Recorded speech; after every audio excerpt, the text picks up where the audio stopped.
All right, working on an Ameristar unit that's 3 years old, and it's out on a low pressure switch, and as you can see there's oil everywhere, but right here getting some bubbles. You can actually hear it.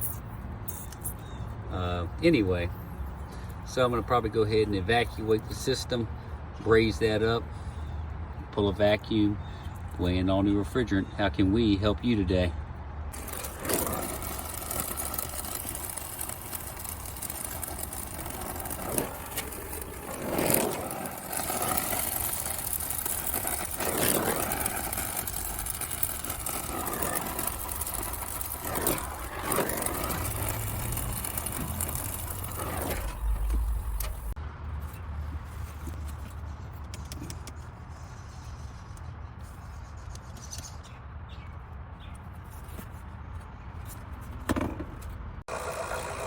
All right, so I went ahead and resoldered all that, put the TXV sensing bulb back on, wrapped it, got a zip tie on it, and now we're just waiting for this thing to pull a good vacuum.